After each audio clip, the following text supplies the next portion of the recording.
Net Public di ajang Indo Defense 2025.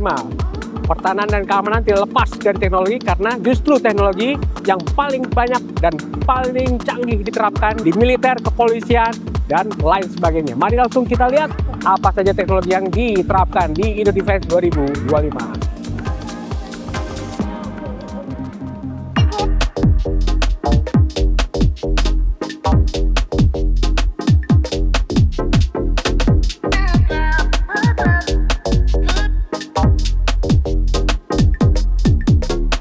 Ketemu lagi Bang ya, sekarang di ajang Indo Defense. Makasih udah mampir loh Bang. Ya harus dispampirin dong, karya anak bangsa soalnya. Pabrik di Indonesia, di Bandung. Ada juga ini temennya dari Jogja juga. Bisa terakhir Bang, untuk yang di Indo Defense kali ini, Beta UAS punya apa aja? Sama yang asosiasi juga punya apa aja? Iya, hari ini kita di Indo Defense, jadi pameran khusus militer terbesar se-Asia Tenggara. Ini kita di booth-nya Asosiasi Sistem dan Teknologi Tanpa Awak, jadi bukan cuma Beta aja. Beta kita ada buat pemetaan, surveillance, karena kita develop sendiri, produknya dijamin lah, tidak ada data yang dikirim keluar. Itu yang pertama.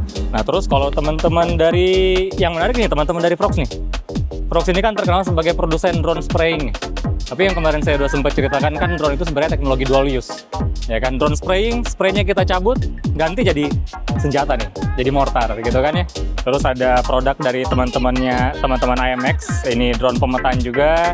Terus mereka dilengkapi dengan sistem anti-jam, mereka develop kontrol sistem sendiri nih. Ini buat tailnya rudal. Jadi bukan cuma bikin drone, mereka juga develop kontrol sistem buat rudal. Jadi ini semua yang ada di booth ini asli produk dalam negeri. Siap, aman ya berarti ya?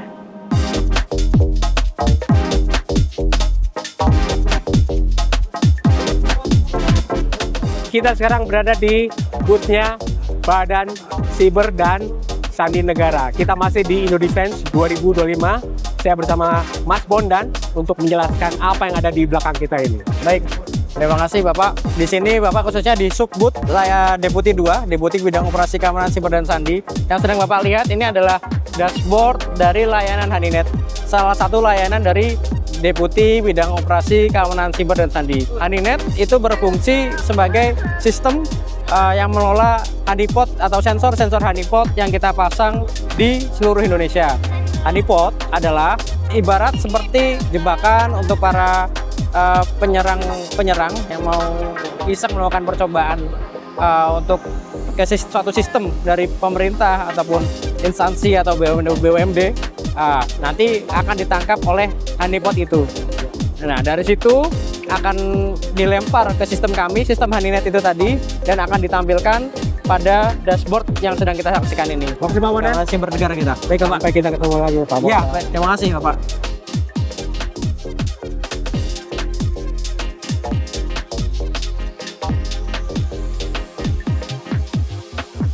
Kita lagi ada di booth Posko Internasional. Di sini yang menarik ada robot bentuknya anjing, disebut sebagai ghost robotik ya. Betul. Mas, ini gunanya buat apa nih Mas? Oke, kalau untuk di Amerika sendiri ini produk Amerika. Itu untuk pengintaian, Pak. Jadi sebelum prajurit untuk dikerahkan ke medan perang ini diterjunkan terlebih dahulu. Oke. Jadi ini dia melihat situasi dulu. Betul. Di medan seperti apa. Betul. Setelah didapatkan situasinya seperti apa, baru kemudian diturunkan prajurit-prajuritnya. Ada fungsi lain nggak kalau bukan di peperangan? Oke, fungsi lainnya itu kita bisa terapkan dia sebagai patroli, Pak. Jadi kalau misalkan ada daerah khusus, kita mapping titik koordinatnya, itu dia bisa untuk patroli. Jadi surveillance berjalan. Jadi kalau misalkan ada yang objek-objek yang tidak dikenal, mungkin manusia atau segala macam, dia memberikan peringatan. Oke. Jadi kalau lingkungannya sudah bisa di mapping, artinya dia bisa berjalan secara secara otomatis ya? Betul. Oke, ini kecepatan larinya bisa berapa Mas? Kurang lebih 20-30 km. Kemudian apakah ini bisa dilengkapi dengan peralatan-peralatan lain Mas? Bisa. Ini kita ada contoh itu di sana itu ada sinyal radio sama kamera di atasnya. Nah itu sebenarnya kalau misalkan di Rusia sendiri itu dilengkapi dengan senjata di atasnya. Nah untuk kapasitas bisa dibawa barang itu 10 kilo. 10 kilo maksimalnya ya? Betul, maksimal. Oke, bisa tahan berapa lama Mas? Nah kalau durasi jamnya sendiri itu 3 jam tanpa adanya perlengkapan tambahan ya. Kalau misalkan untuk ngecasnya sendiri 1 jam.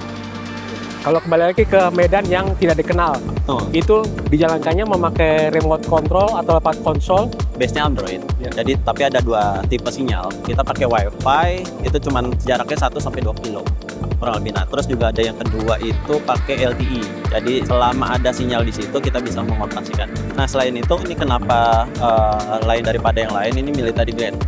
Sudah IP67.